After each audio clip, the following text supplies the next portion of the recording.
नमस्कार, स्वागत है साहित्यिक झरोखा चैनल पर। हम कर रहे हैं हिंदी साहित्य आदिकाल के वस्तुनिष्ठ प्रश्न। तो आइए देखते हैं आज के प्रश्न। आज हम करेंगे रासो साहित्य। देखिए, रासो साहित्य की अगर बात करें तो आचार्य रामचंद्र शुक्ल ने रासो साहित्य को वीरगाथा काल के अंतर्गत रखा है इन्होंने। और वो किस लिए रखा है? इस काल की प्रवृत्ति के आधार पर इसे वीरगाथा काल कहा है। आचार्य शुक्ल के अनुसार वीर गीत परंपरा का प्राचीनतम ग्रंथ बीसल देव रासो है। यानी जो रासो काव्य है उसमें वीर गीत परंपरा का प्राचीनतम अगर किसी को ग्रंथ माना गया है तो वो बीसल देव रासो को माना गया है। विद्वानों ने रासो शब्द की व्युत्पत्ति निम्न ढंग से मानी है। प्रश्न आता है, बहुत ही महत्वपूर्ण है ये, कि रासो शब्द की उत्पत्ति किस से मानी गई है। पेपर में कई बार ये प्रश्न आ चुका है। यहाँ पर जो गार्सद तासी है ये रासो साहित्य को राजसूय से मानते हैं कि राजसूय से निकला हुआ शब्द है। इसके साथ साथ हर प्रसाद शास्त्री इसे राजयश से मानते हैं। नरोत्तम स्वामी रासक से इसकी उत्पत्ति मानते हैं। कविराज श्यामल दास रहस्य से, काशी प्रसाद जायसवाल भी रहस्य से, आचार्य रामचंद्र शुक्ल इसे रसायन रास या रासों से इसकी उत्पत्ति मानते हैं। नंद दुलारे वाजपेयी इसे रास शब्द से जुड़ा हुआ मानते हैं। हजारी प्रसाद द्विवेदी जी रासक या जिसे उपरूपक इन्होंने कहा है। राम स्वरूप चतुर्वेदी राउस या रस से इसकी उत्पत्ति मानते हैं। दशरथ शर्मा रासक से, माता प्रसाद गुप्त रासक से। यहाँ पर अगर हम बात करें तो हजारी प्रसाद द्विवेदी, इसके साथ साथ जो दशरथ शर्मा है, माता प्रसाद गुप्त है, ये तीनों ही रासक से इसकी उत्पत्ति मानते हैं। नरोत्तम स्वामी भी इसी के अंतर्गत आते हैं, यानी इन्होंने क्या माना है? रासक। तो ये आप एक साथ कर सकते हैं, नरोत्तम स्वामी, इसके साथ साथ अगर देखें हजारी प्रसाद द्विवेदी, दशरथ शर्मा, माता प्रसाद गुप्त, ये रासक से इसकी उत्पत्ति मानते हैं। जो रहस्य है इसको भी जो कविराज श्यामल दास और काशी प्रसाद जायसवाल है वो रहस्य शब्द से इसकी उत्पत्ति मानते हैं। गणपति चंद्र गुप्त जी मानते हैं कि रासक से इसका प्रारंभ हुआ, या इस शब्द की जो शुरुआत है वो रासक से हुई। रासक से इसका रास में परिवर्तन हुआ, रास से रासा, रासा से रासु, और इसी से रासो शब्द की उत्पत्ति ये मानते हैं। रासो साहित्य के प्रमुख जो रचनाकार हैं वो कौन है? आचार्य रामचंद्र शुक्ल के अनुसार वो, देखिए, ये वही ग्रंथ है जिनके आधार पर इन्होंने वीरगाथा काल इसे कहा है। इसमें दलपति विजय है जिनकी जो रचना है खुमान रासो है। और इसके साथ ये कौन सी भाषा में है? राजस्थानी भाषा में है। इसका काव्य रूप कैसा है? ये एक प्रबंध काव्य रचना है। इसमें जो मुख्य रस है वो वीर रस है और 9वीं शताब्दी इसका समय माना गया है। इसके बाद नरपति नालय बीसल देव रासो इनकी प्रमुख रचना है, जिसे वीर गीत परंपरा का प्राचीनतम ग्रंथ भी माना है। इसकी रचना 1212 ईस्वी के आसपास हुई।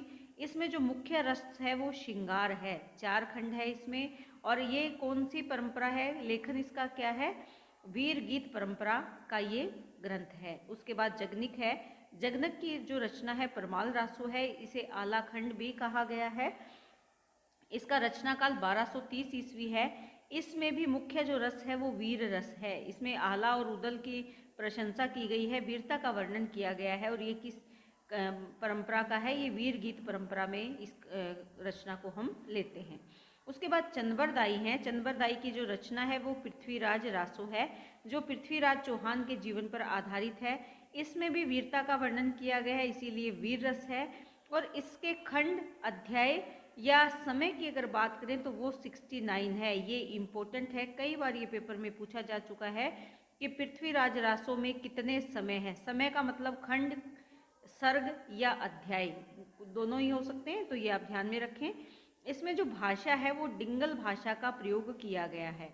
देखिए, आदिकाल में 2 तरह की भाषाएं चल रही थी, पिंगल और डिंगल। जो पिंगल भाषा थी उसमें प्रेम काव्य की रचना की गई, या जो कोमलकांत पदावली है उसका उसमें वर्णन किया गया। जो डिंगल है, डिंगल में वीर काव्य की रचना की गई। और जो पृथ्वीराज रासो है इसका काव्य रूप अगर देखें हम तो ये प्रबंध काव्य है।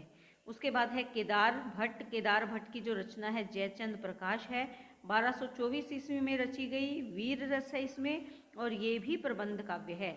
इसके साथ साथ मधुकर भट्ट को देखें तो जयमेंक जस चंद्रिका है 1243 ईस्वी में, ये भी प्रबंध काव्य है। शाड़ंगधर की अगर बात करें तो हमीर रासो इनकी रचना है, इसके रचना काल का समय अज्ञात है। इसके बाद नल्है सिंह है, नल्है सिंह की जो रचना है विजयपाल रासो है, इसमें रस की अगर बात करें तो वीर रस है और 42 छंदों की ये रचना है और वीर गीत परंपरा का ही ये ग्रंथ है। उसके बाद श्रीधर की बात करते हैं तो रणमल छंद इनकी प्रमुख रचना है। 1454 ईस्वी में इसका रचना काल माना गया है। वीर रस है, 70 छंदों की ये रचना है जो कि डिंगल भाषा में है। ये भी वीर गीत परंपरा के अंतर्गत आती है। यहाँ पर जो पृथ्वीराज रासो है इसमें वीर रस के साथ साथ श्रृंगार रस भी है, ये आप ध्यान में रखेंगे। वीर रस और श्रृंगार रस दोनों का ही यहाँ मिला जुला रूप पृथ्वीराज रासो में दिया गया है। तो ये आचार्य रामचंद्र शुक्ल के अनुसार जो प्रमुख रासो साहित्य के ग्रंथ है उनकी चर्चा हमने यहाँ पर की। उसके बाद आचार्य रामचंद्र शुक्ल ने लिखा है कि चंदबरदाई हिंदी के प्रथम महाकवि माने जाते हैं और इनकी रचना है जो पृथ्वीराज रासो, वो हिंदी का प्रथम महाकाव्य है। ये किसने कहा है? आचार्य रामचंद्र शुक्ल ने कहा है। और ये वेरी इंपॉर्टेंट प्रश्न बन सकता है यहाँ पर कि आचार्य रामचंद्र शुक्ल ने हिंदी का प्रथम कवि किसे माना है, तो वो चंदबरदाई को माना है। और प्रथम महाकाव्य किसे माना है? पृथ्वीराज रासो को इन्होंने माना है। अब मिश्र बंधु क्या कहते हैं कि हिंदी का वास्तविक प्रथम महाकवि चंदबरदाई को ही कहा जा सकता है, यानी मिश्र बंधुओं ने भी चंदबरदाई को ही हिंदी का प्रथम कवि स्वीकार किया है। पृथ्वीराज रासो की प्रमाणिकता अप्रमाणिकता में विद्वानों के बीच मतभेद है। देखिए, बहुत से विद्वान ऐसे हैं जो इसे प्रमाणिक मानते हैं, कुछ विद्वान ऐसे हैं जो इसे अप्रमाणिक भी मानते हैं। इसमें बीच में मतभेद है, यानी कोई भी सहमति इसमें नहीं बन पाई है। और यहाँ पर प्रमाणिक, अप्रमाणिक और अर्ध प्रमाणिक रचना जो कि पृथ्वीराज रासो के लिए जो विचार हैं वो अलग अलग हैं। यहाँ पर जो इसे प्रमाणिक रचना मानता है पृथ्वीराज रासो को, उसमें श्याम सुंदर दास है, मिश्र बंधु है, मोहनलाल विष्णुलाल पांड्या और कर्नल टॉड, ये रचनाकार हैं या ये विद्वान हैं जो पृथ्वीराज रासो को प्रमाणिक ग्रंथ स्वीकार करते हैं।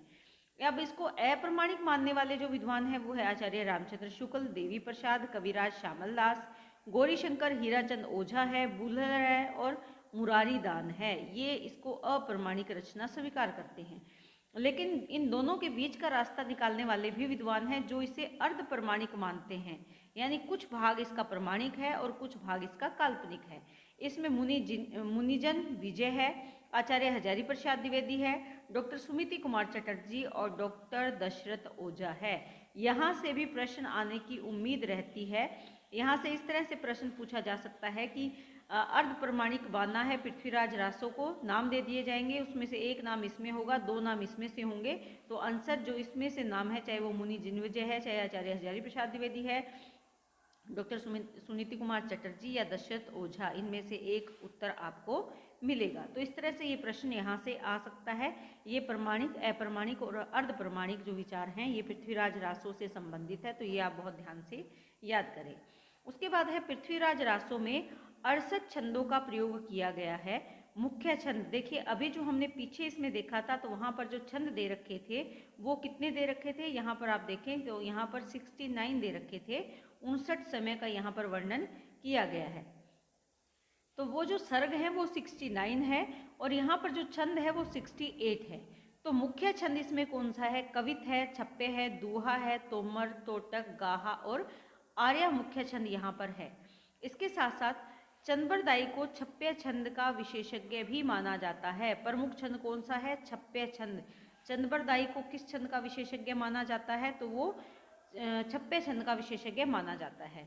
हजारी प्रसाद द्विवेदी ने पृथ्वीराज रासो को शुक सुकी संवाद कहा है। मोस्ट इम्पोर्टेंट है, यहाँ से ये प्रश्न बन सकता है कि हजारी प्रसाद द्विवेदी ने पृथ्वीराज रासो को क्या कहा है, तो वो शुक सुकी संवाद कहा है। डॉक्टर वुलर ने सर्वप्रथम कश्मीरी जयानक कृत पृथ्वीराज विजय के आधार पर सन 1875 में पृथ्वीराज रासो को अप्रमाणिक घोषित कर दिया था।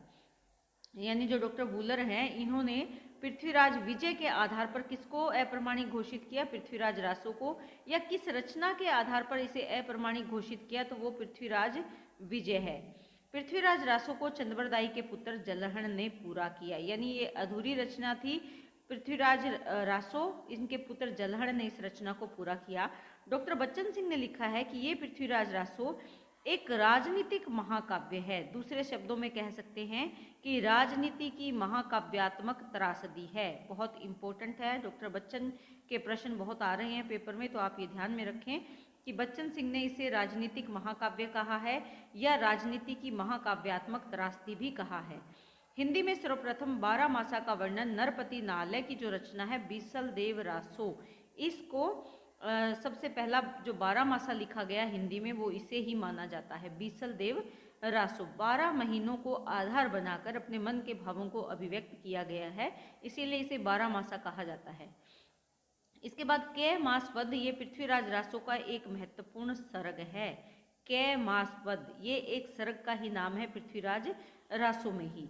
आचार्य शुक्ल ने वीर काव्य परंपरा का प्रथम ग्रंथ बीसल देव रासो को स्वीकार किया है। ये वीर काव्य परंपरा का प्रथम ग्रंथ, ये हम पहले भी प्रश्न कर चुके हैं। ये किसने स्वीकार किया है? आचार्य रामचंद्र शुक्ल ने। परमाल रासो में आहलह उदल नामक 2 सरदारों की वीरता का वर्णन है। किसमें? परमाल रासो में आहलह और उदल नामक 2 सरदारों की वीरता का वर्णन यहाँ पर किया गया है। इसके बाद देखें तो आहलह खंड को सर्वप्रथम 1865 ईस्वी में फर्रुखाबाद के तत्कालीन जिलाधीश चार्ज इलियट ने ही प्रकाशित करवाया था। जो परमाल रासो है या आला खंड है, इसे सबसे पहले किसने प्रकाशित करवाया? चार्ल्स इलियट ने करवाया। और कब करवाया? 1865 ईस्वी में। तो ये आप ध्यान में रखें।